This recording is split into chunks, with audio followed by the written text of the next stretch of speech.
Bentar Ibu catat dulu namanya. Dea.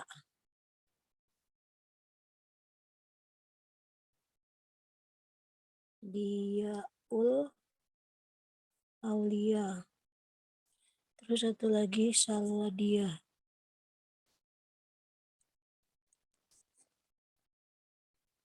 Ya, silakan.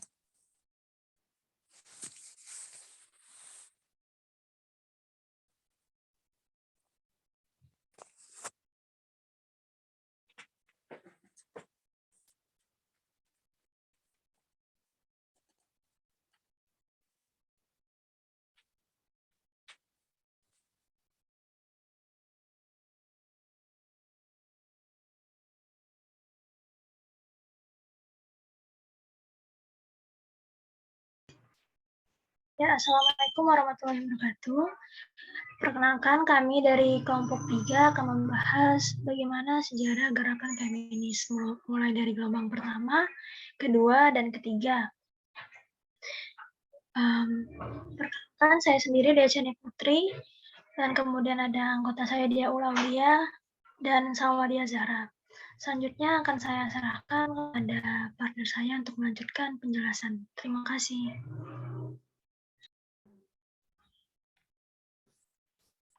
Oke, terima kasih Dea atas pembukaannya. Sebelumnya boleh dilanjut slide-nya.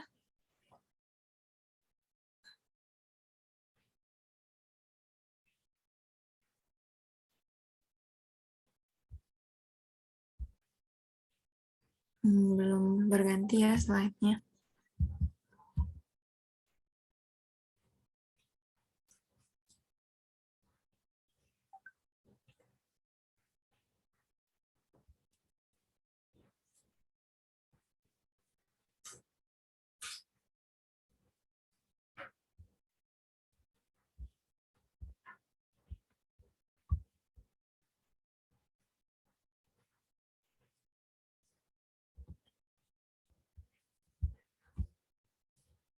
Oke, sambil menunggu slide-nya untuk di-share kembali, kita lanjut aja.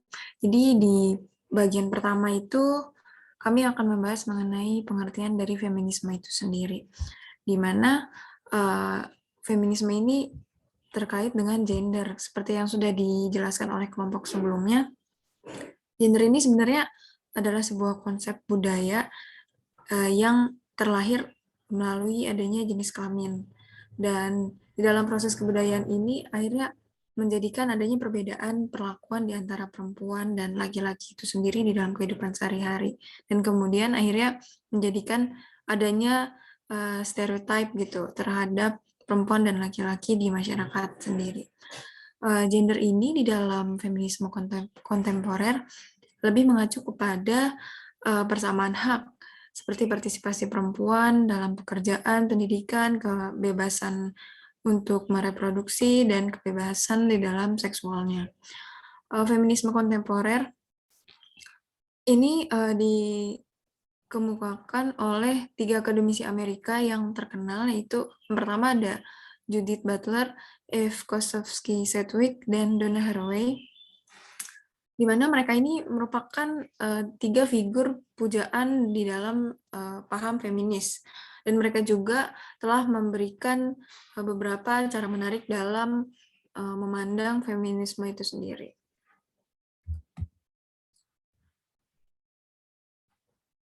Ya. Lalu feminisme ini dikemukakan juga oleh Lacan. Dia bilang kalau feminisme model Lacan ini sebenarnya menganut kedua gender yang sama gitu, di mana perempuan dan laki-laki ini memiliki posisi yang sama di dalam maskulin. Karena kalau Lacan ini menganggap perempuan dan laki-laki memiliki faulus. Faulus itu maksudnya adanya tanda kekurangan gitu di dalam setiap organ tubuh, baik perempuan ataupun laki-laki. Tetapi sangat disayangkan masyarakat ini melihat bahwa faulus yang dianggap oleh Lacan ini adalah adalah gambaran biologis dari penis itu sendiri. Jadi dia menyayangkan bahwa sebenarnya perempuan dan laki-laki itu sama. Feminisme ini juga merupakan paham yang muncul ketika perempuan ini menuntut untuk mendapatkan adanya kesetaraan hak dan perlakuan gitu dengan laki-laki.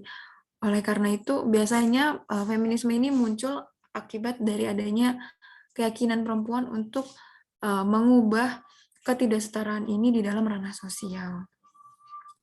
Tapi masyarakat mengasumsikan bahwa feminisme merupakan sebuah gerakan yang sebenarnya ini adalah gerakan pemberontakan dari kaum perempuan kepada kaum laki-laki.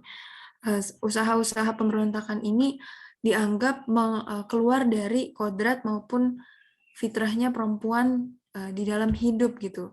Padahal maksud dan tujuan awalnya adalah tidak seperti itu. Akhirnya berdasarkan asumsi-asumsi yang buruk tersebut, feminisme ini tidak mudah untuk diterima masyarakat dan dianggap sebuah pemberontakan. Lalu dari paham feminisme ini semua, sebenarnya feminisme ini diharapkan dapat membuka pikiran masyarakat tentang apa itu kesetaraan gender, kesetaraan hak, dan lain-lainnya. Feminisme ini diwakili oleh adanya persepsi mengenai ketimpangan posisi antara perempuan dan laki-laki di masyarakat. Secara etimologis, feminisme ini juga berawal dari kata fem atau woman yang bertujuan untuk memperjuangkan hak-hak kaum perempuan di kelas sosial. Feminisme juga menjadi upaya atau gerakan-gerakan untuk memperjuangkan hak-hak perempuan gitu di masyarakat. Makanya di dalam feminisme ini pun akhirnya timbul yang namanya male and female kalau di dalam aspek biologis, maskulin feminin di dalam aspek perbedaan psikologis dan kultural. Gitu. Menurut Ruth Butler ini, dia mengemukakan bahwa women belong in all places where decisions are being made. It shouldn't be that women are the exception. Maksudnya perempuan itu berhak dan boleh ada di mana aja berdasarkan keputusan yang dia perbuat sendiri. Dan wanita atau perempuan itu bukanlah sebuah pengecualian. Boleh di next? Oke, selanjutnya akan dijelaskan oleh teman saya. Baiklah, selanjutnya ada feminisme gelombang pertama. Nah, gelombang pertama ini dibagi menjadi ada beberapa tahap. Yang pertama itu ada feminisme liberal. Feminisme liberal ini berasal dari teori politik liberal yang kita tahu, yang menghendaki bagaimana manusia secara individu untuk dijunjung tinggi, termasuk di dalamnya mendapati nilai otonomi, nilai persamaan, nilai moral yang tidak boleh dipaksa dan tidak didoktrinkan pada seseorang dan bebas untuk dimiliki kepada siapapun dan tidak memiliki penilaian yang saling berbenturan. Dan maka dari itu pula feminisme liberal ini sebagai tuntutan dari teori politik liberal. Nah, pada mulanya feminisme liberal ini menentang diskriminasi perempuan dalam perundang-undangan. Nah, nanti di mana akan dibahas selanjutnya di gelombang kedua, akan lebih mendetail bagaimana apa saja hal-hal yang ditentang dari feminisme liberal ini. Nah, kemudian ada feminisme Marxis dan sosialisme, di mana Marxis dan sosialisme ini seperti kita tahu berhubungan dengan bagaimana buruh itu bekerja. Nah, buruh di sini perempuan ketika zaman itu sangat mengalami sebuah ketindasan. Nah, yang kita tahu bahwa kajian dari teori Marxis ini selalu mengacu pada kelas sosial, kapitalisme, kegiatan produksi, sistem sosial, dan juga ekonomi. Dengan demikian, teori Marxis juga melihat feminisme dari berbagai perspektif sebelumnya yang telah disebutkan. Nah, maka dari itu, feminisme Marxis dan sosialisme ini perhatiannya ini sangat tertuju pada ketidakadilan pembagian pekerjaan secara seksual yang berlaku pula pada tempat kerja untuk perempuan itu sendiri. Lanjut.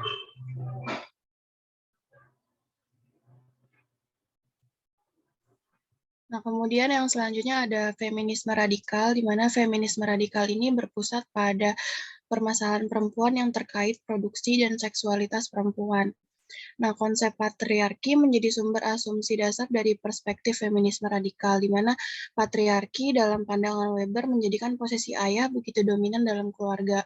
Maka patriarki bagi feminisme radikal tidak hanya sekedar harus dibenahi, namun juga harus dimusnahkan.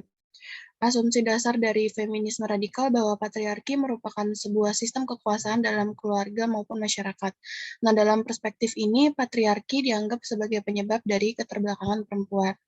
Kemudian, struktur dasar feminisme radikal adalah tidak ada perbedaan antara tujuan personal dengan politik. Artinya bahwa unsur-unsur biologi dan seks sebagai rangkaian kegiatan manusia yang alamiah yang sebenarnya adalah bentuk dari seksual politik.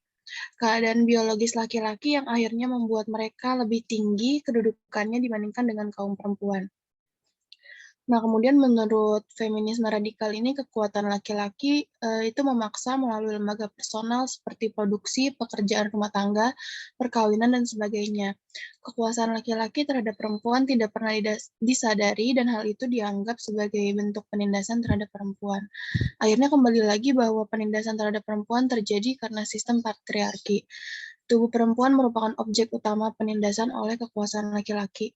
Maka feminisme radikal mempermasalahkan tubuh serta hak-hak reproduksi, seksualitas, seksisme, relasi kuasa perempuan dan laki-laki, dan dikotomi privat publik.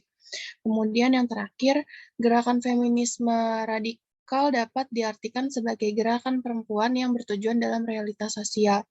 Maka feminisme radikal ini mempersoalkan bagaimana cara untuk menghancurkan patriarki sebagai sistem nilai yang mengakar kuat dan melembaga dalam masyarakat.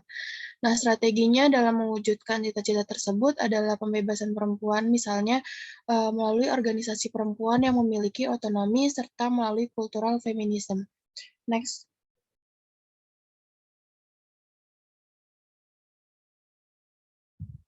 Nah, kemudian ada feminisme psikoanalisis.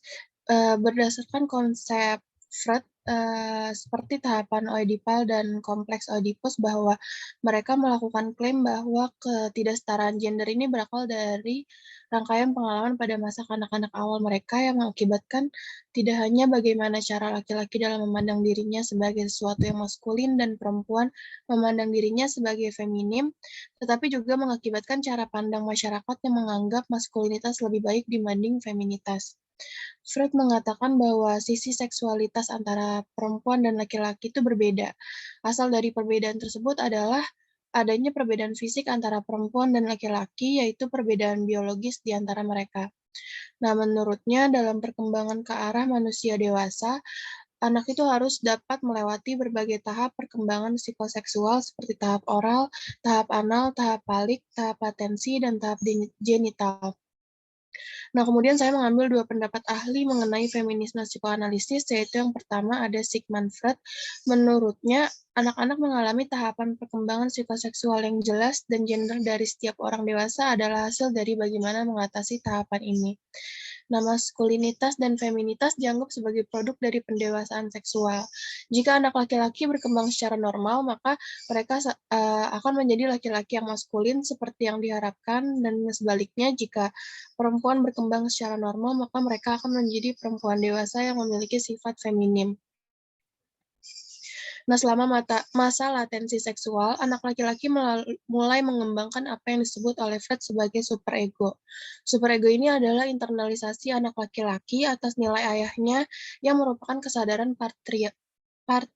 patriarkal sosial.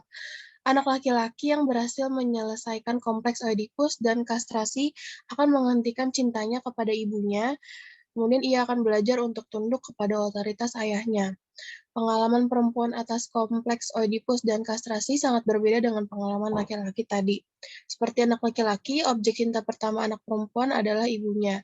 Namun tidak seperti anak laki-laki yang objek cintanya akan tetap seorang perempuan sepanjang hidupnya. Anak perempuan harus mengalihkan hasrat cintanya tersebut dari perempuan menjadi hasrat akan laki-laki. Yang pertama mungkin ayahnya, dan kemudian laki-laki yang nantinya menggantikan ayahnya.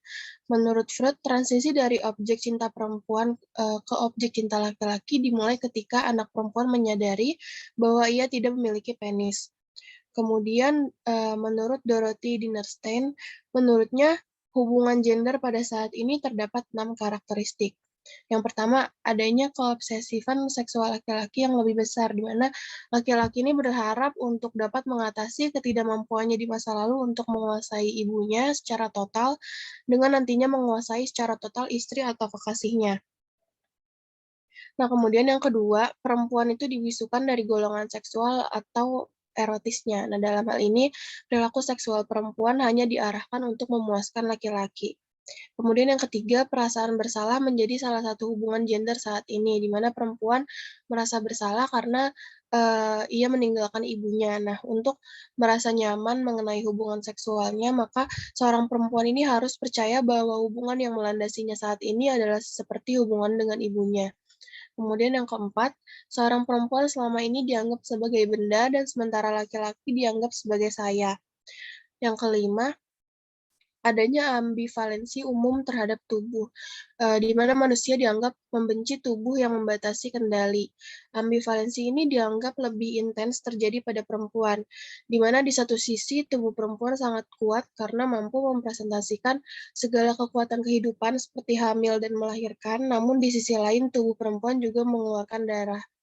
Kemudian yang terakhir, karakteristik dari pengaturan gender saat ini adalah adanya perjanjian tidak tertulis bahwa laki-laki harus berada di ruang publik, sedangkan perempuan ada di ranah pribadi.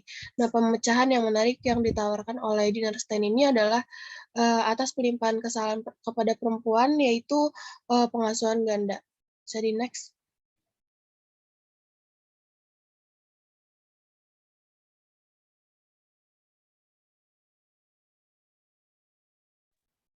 Selanjutnya, kami membagi bahwa feminisme gelombang pertama ini memiliki 4 bahasan yang penting.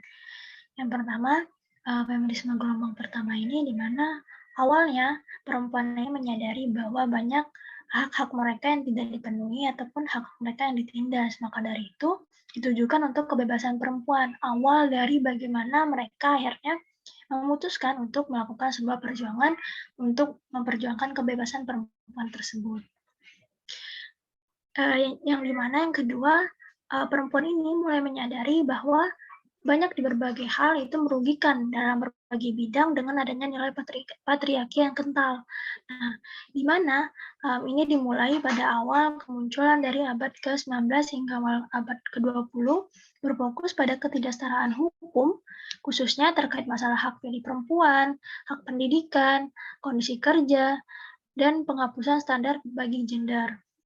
Nah, maka dari itu pula, akhirnya feminisme gelombang pertama ini bisa terjadi, dikarenakan hal yang menjadi tombak utama mereka melakukan sebuah perjuangan ini untuk membuat hak-hak mereka ini bisa terpenuhi dan tidak ditindas kembali.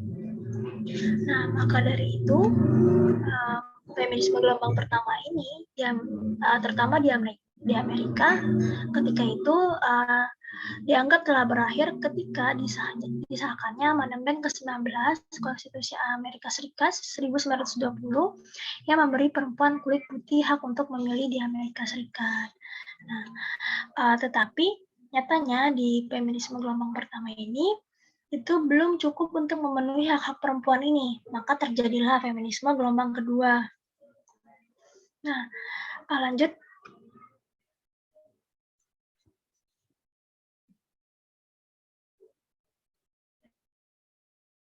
Nah, dari feminisme gelombang kedua ini, gerakan feminisme pertama belum sepenuhnya mencapai pemenuhan hak-hak perempuan secara utuh, baik secara ideologi maupun fisiologi, walaupun tadi sudah ada seperti feminisme liberal ataupun marxis sosialisme, psikoanalisis, dan lain-lainnya. Namun itu hanya sebatas bagaimana itu wacana, namun belum terrealisasikan semuanya dalam hak-hak perempuan ini yang mereka tuntut. Feminisme gelombang kedua ini mengidentifikasi periode aktivitas feminisme dari awal 1960-an hingga akhir 1980-an yang melihat ketidaksetaraan budaya dan politik sebagai hal yang saling terkait. Nah, di mana feminisme gelombang kedua ini bertemakan woman liberation yang muncul dalam buku The Second Sex karya Simone de Beauvoir. Ungkapan tersebut pertama kali digunakan pada 1966 yang dianggap sebagai gerakan kolektif yang revolusionisme. Nah, di mana di 3 tahun sebelumnya, pada tahun 1963, seorang penulis dan aktivis feminis asal Amerika, Betty Friedan, menerbitkan The Feminine Mystic, menjadi suara untuk ketidakpuasan dan disorientasi yang dirasakan perempuan saat dihambat ke posisi rumah tangga setelah lulus kuliah. Nah, dalam buku itu pula mengeksplorasi agar perubahan peran perempuan dari tenaga kerja penting selama masa Perang Dunia Kedua kembali menjadi ibu rumah tangga pasca perang. Nah, maka dari itu pula ketika di feminisme gelombang pertama, hak-hak perempuan itu masih banyak yang belum terpenuhi, walaupun sudah banyak gerakan-gerakan yang mereka lakukan. Namun belum tercapai bagaimana hak-hak mereka ketika mereka melakukan perjuangan tersebut. Nah, di feminisme gelombang kedua ini ada 2 aliran, yaitu pertama 2 aliran feminisme di Amerika, yaitu liberal dan radikal. Dalam sejarahnya ini, di mana kan tadi feminisme gelombang kedua ini di Amerika dibagi menjadi 2 kelompok kanan maupun kelompok kiri. Nah, kelompok kanan ini cenderung bersifat liberal yang bertujuan untuk memperjuangkan partisipasi perempuan di seluruh kehidupan sosial dengan kesetaraan hak dan kewajiban dengan laki-laki. Maka dari itu, yang saya telah bahas tadi di feminisme gelombang pertama, di gelombang kedua ini mereka menuntut kembali karena belum adanya terrealisasi bagaimana hak-hak mereka. Nah, maka dari itu pula akhirnya muncullah feminisme liberal ini. Di aliran kedua, yaitu kelompok kiri bersifat lebih radikal. Nah, feminisme radikal ini berakal dari ketimpangan para feminis yang merasa tidak terfasilitasi dalam feminisme liberal karena perbedaan kelas, ras, dan protes terhadap kekejaman Amerika dalam Perang Vietnam. Nah, aliran kiri ini menentang kontes-kontes kecantikan, di mana ketika di tahun-tahun itu kontes kecantikan menjadikan sebuah ajang merealisasikan standar kecantikan, dan ini akhirnya akan menunjukkan bagaimana kelemahan perempuan tersebut hanya dilihat di bagian erotis atau seksualitas mereka. Nah, maka dari itu pula akhirnya bagian dari feminisme gelombang kedua ini mirip-mirip dengan feminisme gelombang pertama dengan adanya tidak pemenuhan hak di gelombang pertama. Lanjut, kemudian ada kelompok feminisme kanan dan kiri di Inggris. Lanjut.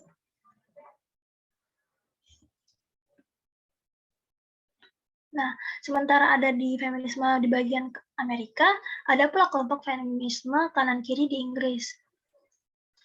Nah, kelompok kanan di Inggris terbentuk kuat di kalangan wanita pekerja. Nah, mereka melaksanakan permogokan untuk menuntut persamaan upah. Sedangkan kelompok kiri tersebut beralaskan paham sosialisme Marxisme. Dalam buku berjudul Marxisme and the Oppression of Women, yang ditulis oleh Liz Vogel, paham tersebut berangkat dari konsep woman question. Namun, dalam The British National Women Liberation Conference pada 1970, aliran kanan kiri di Inggris bersatu dan menyerukan satu feminisme, karena mereka meyakini bahwa nyatanya hak-hak yang mereka tuntut itu sama, mau mereka berada dalam aliran manapun. Karena pada aliran manapun, dan kelas manapun sama-sama mereka ditindas dan tidak dipenuhi hak-haknya.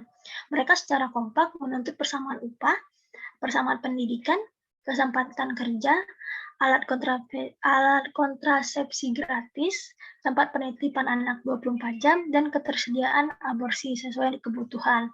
Karena nyatanya ketika kita lihat berbagai gerakan feminisme ini, di gelombang 1 maupun gelombang 2, selain mereka ditindas dengan cara tidak diberikannya upah atau tidak sama upahnya, mereka juga ditindas secara fisik, di mana mereka ketika melahirkan ataupun yang lainnya, anak mereka tidak dipedulikan atau tidak diperhatikan, dan mereka tidak diberi alat kontrasepsi yang gratis. Nah, maka dari itu pula akhirnya dapat disimpulkan bahwa fokus dalam feminisme gelombang kedua ini adalah isu perempuan sebagai kelompok tertindas dan tubuh perempuan sebagai situs utama penindasan tersebut. Nah, namun pergerakan atau perjuangan dari feminisme ini tidak berakhir di gelombang pertama maupun gelombang kedua saja, tetapi berlanjut kepada gelombang ketiga, yang dimana akhirnya ini mendapatkan sebuah perhatian dari publik bagaimana gerakan feminisme itu bisa diterima oleh masyarakat. Lanjut.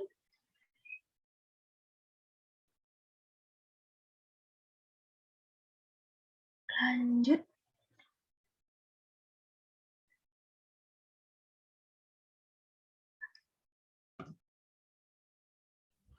Ya, selanjutnya kita memasuki feminisme di gelombang ketiga atau disebut juga postfeminisme. Postfeminisme ini adalah gerakan selanjutnya dari feminisme gelombang kedua, di mana sistem sosial masyarakat ini udah modern bentuknya, dan di dalam masyarakat tersebut permasalahan yang lebih di-highlight adalah struktur dari masyarakat itu sendiri yang tidak berjalan akibat terus berkembangnya budaya patriarki yang besar, terutama di dalam bidang politik dan ekonomi. Perempuan tidak memiliki hak atau kesamaan di dalam bidang politik dan ekonomi itu sendiri. Akhirnya gerakan ini terus terjadi dan berulang-ulang. Kemudian pada tahun... Ini masih kan? Mana dia?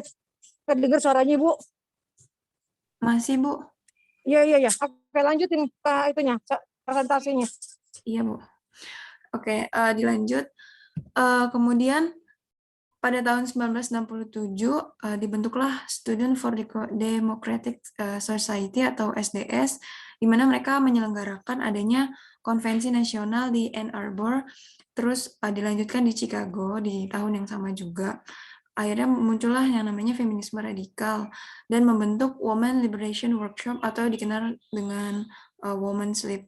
Nah, Women's Lib ini mereka menyoroti tentang peran dari kaum perempuan itu sendiri dalam hubungannya dengan kaum laki-laki di masyarakat kapitalis, khususnya di Amerika Serikat. Jadi gerakan Women's Lib ini lebih pada masyarakat di Amerika Serikat.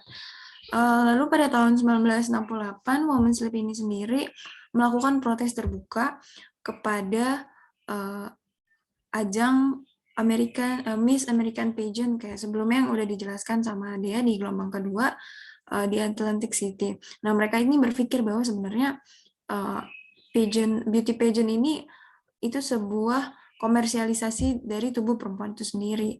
Akhirnya dilakukanlah konferensi-konferensi yang bertujuan untuk dapat memperjuangkan hak-hak dari perempuan itu sendiri. Boleh dilanjut? Oke, lalu masuk ke dalam feminisme postmodern. Jadi di dalam feminisme gelombang ketiga atau post-feminisme ini sendiri ada tiga, yaitu postmodern, multikultural dan global, lalu dan ekofeminisme. Di feminisme modern ini, perempuan dalam pemikiran postmodern dilihat sebagai sesuatu yang lain. Maksudnya yang lain ini karena perempuan ini mengalami alienasi yang tidak hanya karena interferioritas yang ada, tapi juga melalui cara mereka berada, mereka berpikir, dan mereka berbahasa gitu. Perempuan ini akhirnya dianggap menjadi tidak mungkin untuk dalam keterbukaannya gitu loh. Jadi perempuan ini tidak mendapatkan hak yang setara di dalam cara mereka berpikir dan berbahasanya.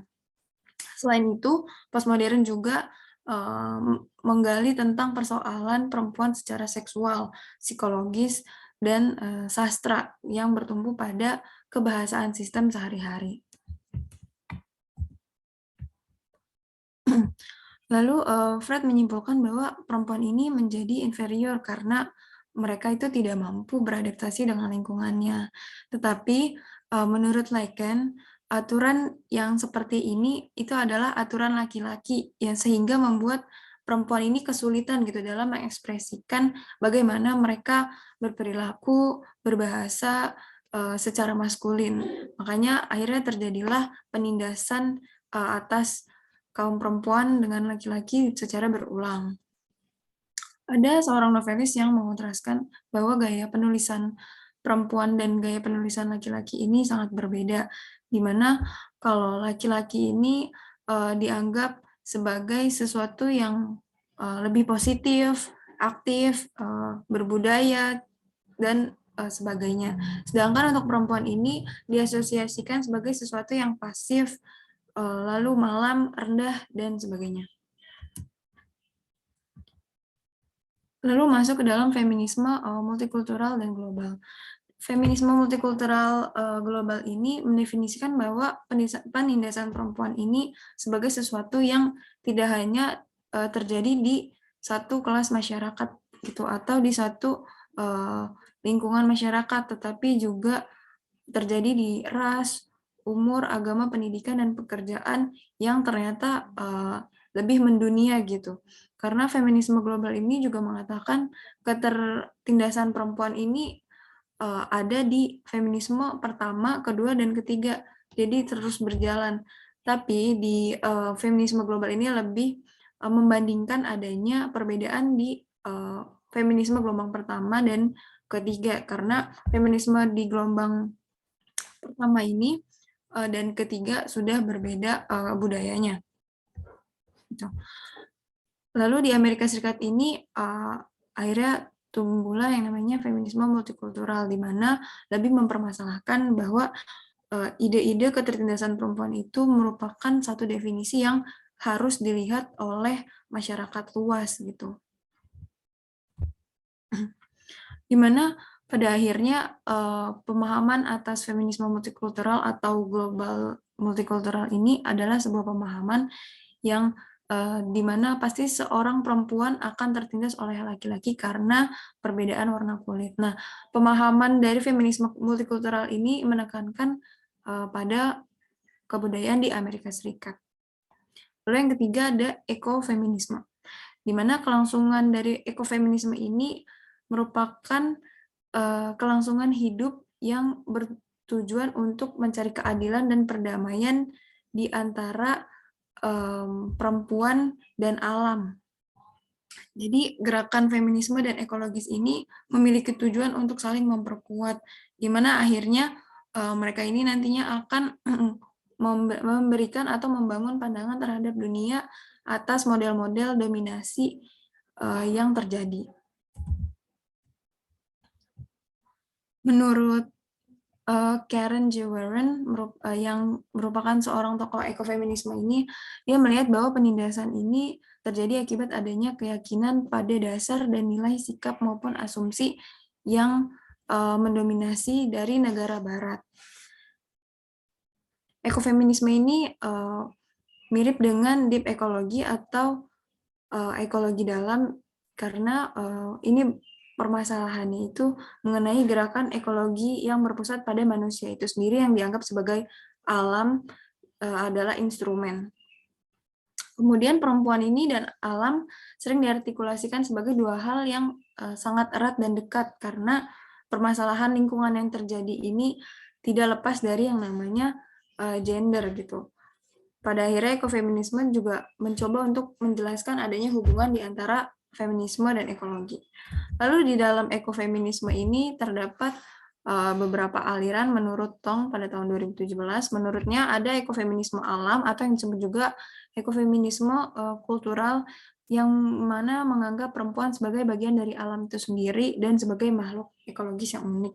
Lalu ada ekofeminisme spiritual yaitu ekofeminisme yang memiliki keyakinan bahwa kebudayaan ini adalah yang memandang tubuh perempuan dan alam sebagai sesuatu yang sakral atau spirit. Lalu yang ketiga ada ekofeminisme sosial konstruksionis atau disebut juga dengan bantahan tentang anggapan bahwa perempuan secara alamiah ini mempunyai sifat peduli dan mengasuh gitu. Karena karakteristik perempuan adalah keibuan gitu kan. Lalu yang terakhir ada ekofeminisme sosial transformatif atau di mana ekofeminisme ini menuntut perubahan gaya hidup manusia, itu khususnya pada kebudayaan Barat yang telah mendominasi dan dikendalikan oleh sistem kapitalisme yang pada akhirnya menyuburkan adanya patriarki. Oke, boleh dilanjut?